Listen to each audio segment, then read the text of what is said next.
Many children speak in different languages at school, at home, and with their friends. This video series aims to help educators understand how different languages shape our understanding of a place, a group of people, and the individual child.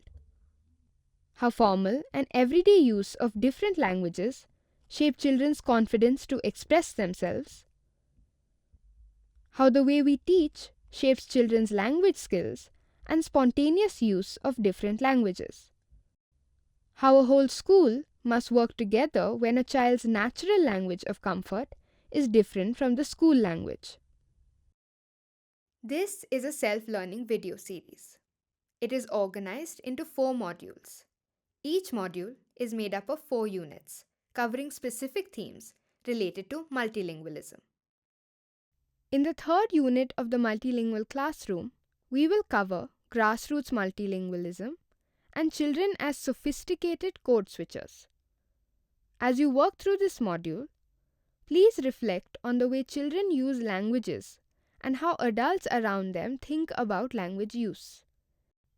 This means that adults have specific expectations about what language is to be used, when, and why.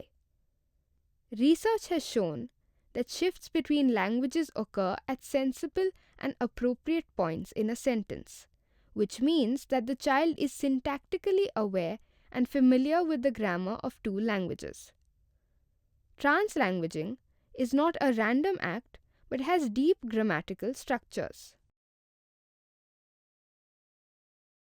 I would like to share with you some insights on language use from a socio-linguistic survey conducted by Professor Panda.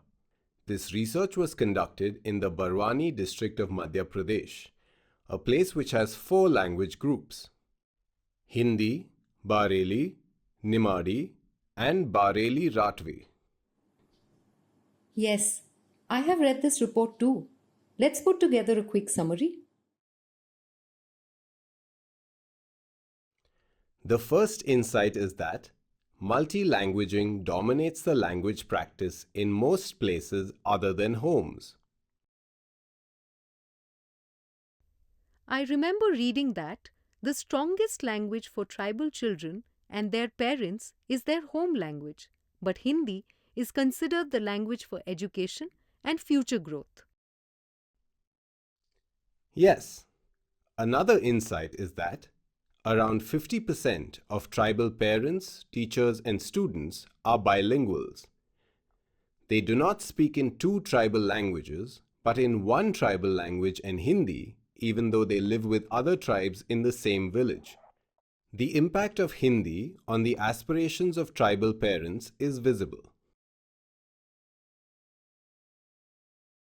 A fourth finding is that some parents want a monolingual school, whereas others want bilingual instruction for their children. Interestingly, it is the parents with lesser years of education that do not want school time wasted on home languages. Tribal parents with no formal education equate school education with Hindi proficiency. Yes, and another insight is that tribal parents with no formal education equates school education with Hindi proficiency.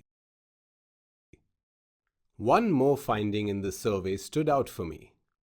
Though some parents reject the idea of teachers code mixing or multilanguaging in class, 50% of teachers and students support this idea. So, it seems that some parents may have the false belief that code switching is a lower form of language use. It will be important to have meetings with parents to explain that mixing languages has many benefits.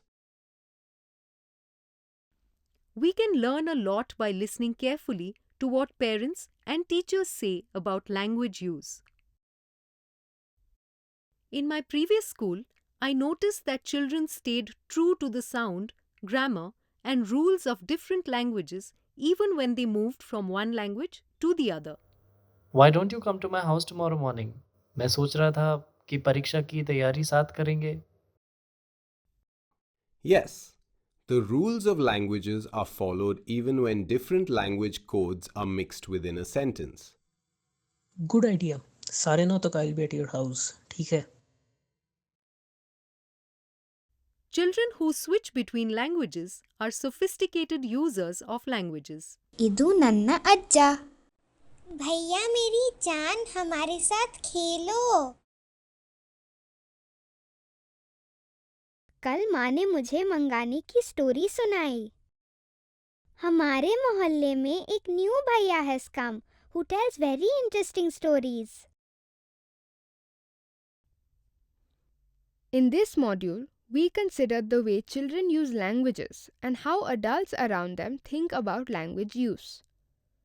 Adults have specific expectations about what language is to be used, when, and why. Shifts between languages occur at sensible and appropriate points in a sentence. Translanguaging is not a random act but has deep grammatical structures.